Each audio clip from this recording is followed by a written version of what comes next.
1. Hello, everyone. I have something in my hand that is taken over the world. It is a cell phone. Some call it a weapon of mass instruction, or a weapon of mass destruction and disengagement, or a little box of kryptonite that eats away at teachers and their classroom management. Today, I'm going to be speaking on TikTok brain, social media, and reclaiming the habits of attention of a whole generation of kids. TikTok took over the world at the end of the pandemic, and we're beginning to see the results of that. This group of teens with their heads down, focused entirely on the cell phone, is how every teacher spends most days, trying to win back the attention of kids from their tiny devices. These are, in fact, designed for distraction, not for educational purposes. Banning cell phones has become a huge public issue, but it's really just a temporary respite, because the bigger problem is the way the cell phone has intruded into the lives of teachers, students, and schools. It is a battle that we're waging now in each and every school across North America and far beyond. It's what Doug Lemoff described in Teach Like a Champion as trying to fight to establish habits of attention for kids. This session focuses on the whole question of TikTok brain and reclaiming today's generation of kids. The social media phenomenon has cast a huge shadow on the education world. And there's a mental health crisis that is being discussed in every country in the world. And San Diego State University psychologist Jean Twenge has been the first to alert us to the dangers of what was going on. And she raised an alarm bell back in 2017 on National Public Radio. She said that the cell phone was a contributing factor in the mental health crisis facing our children, youth, and all those in the generation on the rise. She also said that there's no question that the two are related: the spread of the cell phone addiction, social media, and mental health problems for kids. There's also been a seismic shift in teen social life. And I won't go into a tremendous amount of detail, but I'll simply say this, that every indicator of mental health and psychological well-being has become more negative among teens and adults since 2012. That's not me. That's Jean Twenge, writing in her new book, Generations, published in 2023. The trends are stunning in their consistency, breadth, and size. The cell phone has taken over education, and it has become the primary means of not only distraction, but frustration and exasperation on the part of teachers.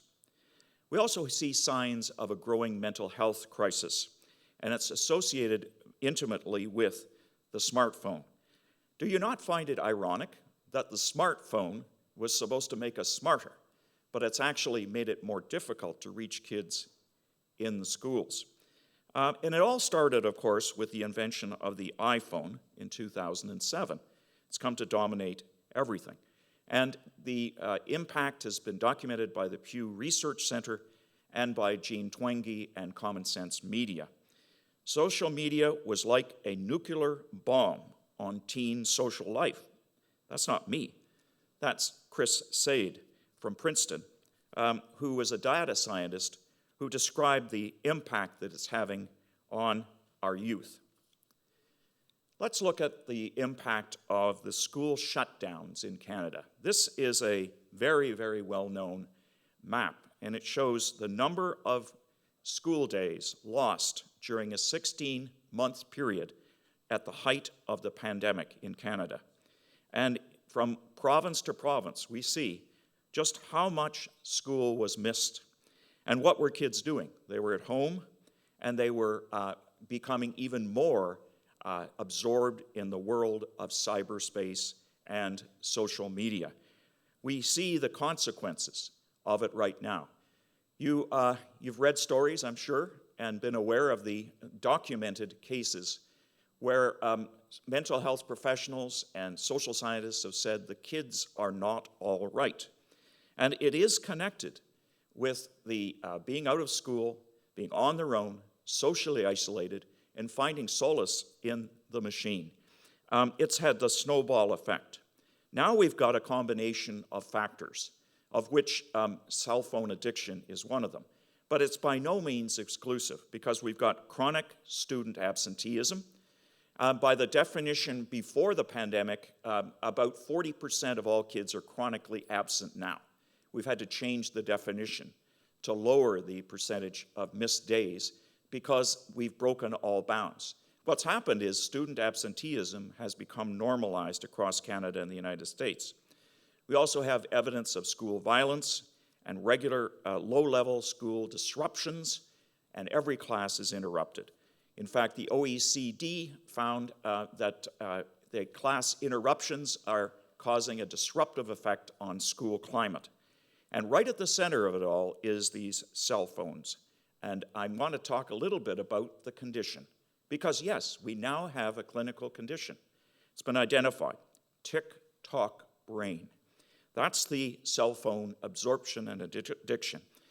There was a story in the Wall Street Journal, feature article, which had this picture of the brain showing the impact of the speed with which little videos flick by and how everyone started to talk faster, and even teachers, to maintain the attention of kids, have to talk a lot faster than ever before. Because what's happened is tick-tock brain makes it seem like your teacher is talking in slow motion. And that is one of the challenges teachers have. It's had a profound impact on students' near total fixation with cell phones. And not only that, it's not just in class, but it's between classes, on the way to class, and in fact, it's evident when they are walking into traffic on the way to school and not even noticing that anything is coming along the road. Well, I've been talking a lot in generalities. Let me show you the data, because researchED is all about bringing evidence to bear on major social issues. So let's take a look at the data we have. Look at the escalation in the use of social media during the period from 2015 to 2021. You can see for the two age levels here, the teens and tweens, look at the growth, and that's the number of hours per day that kids are on their devices. And that's significant. You read it right. That's 8 hours and 38 minutes and 5 hours and 33 minutes for the younger children. Now, is this transportable to Canada? We have probably lower rates of daily use, but in northern Canada and in rural and small towns, it's at least that high because kids are spending more and more time on their devices. Now, you might think, well, so what? Doesn't matter because they're in school and they're being taught. Well, let's look at how they're being used in school. How is technology being used on a regular school day? You saw it right. 32.3% of the time the media is being used, it's kids looking at social media, Snapchat, and other popular things, TikTok. YouTube, they're looking at YouTube videos, 25.7% of the school day. They're gaming, 17.3% of the school day. They're streaming video, 5.4%. Wait a minute. Educational purposes, 1.4% of class time is used using these devices for educational purposes. Now, you might say this is general data. How does it relate to me, to my local school area, and what can we make of this? Well, we do happen to have a study from New Brunswick I'm going to share with you. Came out 2 weeks ago, and it shows the social media absorption and teen mental health in New Brunswick in the most recent year, 2022 to 23. And while the percentages of social media time in New Brunswick aren't that dramatic. It shows, for example, that social media absorption is about 61.5%. That's how much the kids are absorbed in it in New Brunswick, of the percentage of the time. But it's as high as 70% in northern communities and rural communities. The lowest rate of use of social media is actually in the cities where kids have more things to do. So you might say, why is this a concern? Well, the New Brunswick Council for Health thought it was enough of a concern that they highlighted it in their most recent report. And we can look here to see just how it's affecting the kids. And in fact, there's social media absorption, and it's dramatic. I won't go through the details. Suffice it to say, we have a challenge on our hands. It began with the absorption in social media, and now it's become part of the mental health issues that we're facing. So, what's the solution? researchED is all about identifying public issues that have an impact in education and taking a look at what the evidence says and trying to apply the evidence to finding a way out of the challenges we face for teaching and learning. And that's what this session is essentially about. How do we reclaim time for teaching and learning and win back the kids who we've lost to the cyberspace and, in fact, cell phone addiction? Now, some would say that the solution is to ban cell phones. And in fact, cell phones were banned in France, the Netherlands, France 5 years ago, Netherlands, in 9 states in the United States, and there's an increasing number of places, Australia, parts of the United Kingdom. And the latest is Quebec. Cell phones have been banned in the schools of Quebec. So is it a solution?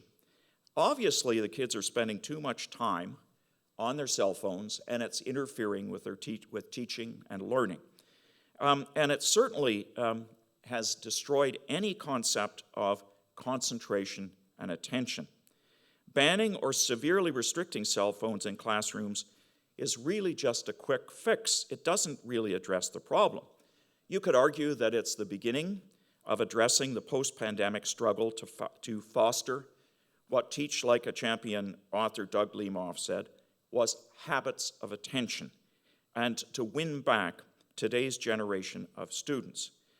As one Cincinnati pediatrician said, if you want kids to pay attention in class, you need to practice paying attention, not practice on your cell phone, and practice inattention, and the consequences follow. Tom Bennett, the founder of researchED, is someone that's well known for introducing a way of dealing with all kinds of issues like this. And Tom is very, very well known for a number of sources, which I'm going to show you. One of them is Running the Room, his most recent book. Essentially, it comes down to this. Classroom teachers today cannot compete in a revved-up world driven by mobile electronic devices and steady streams of flickering videos. Truly getting to the root of the problem will require what UK behavior specialist Tom Bennett, founder of researchED, aptly terms creating a culture and changing fundamentally the nature of engagement in the classroom. That's what we have as a challenge ahead of us. Well, how does it begin? How do we begin to turn around our schools to create a culture? Let's look at this illustration from Tom Bennett's report in 2017. He was asked by the UK government to do a study, and he came up with this. First and foremost, we need leadership, school leadership.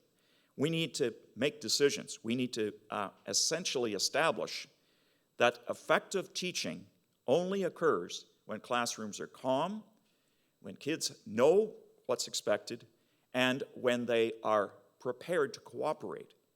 And there needs to be based on mutual respect. And that is a long way off because we've got many classrooms today where there's regular disruptions and lots of challenges facing our teachers. we're pro-teacher. We want to give teachers a lot of support so that they can come to terms with what's on.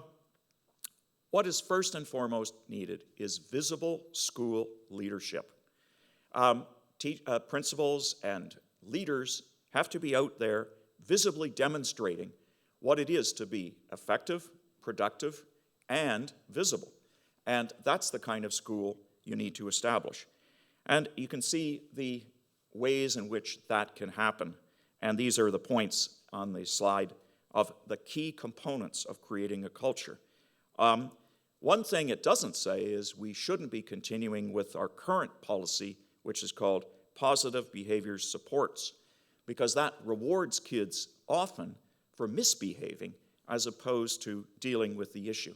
So positive behavior supports is not the answer. What we need is creating a culture where there can be calm, productive, and cooperative classrooms.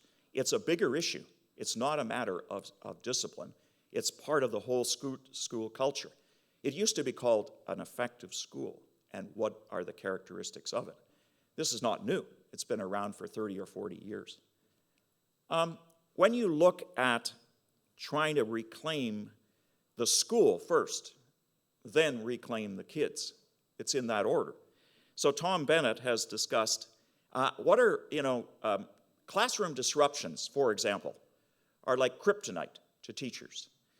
You're starting to teach a lesson, and you find you can't hold the attention of kids, and there are disruptive things. Low-level disruptions are the biggest problem in school. Kids getting up, walking around. Many schools, it's said, look like McDonald's.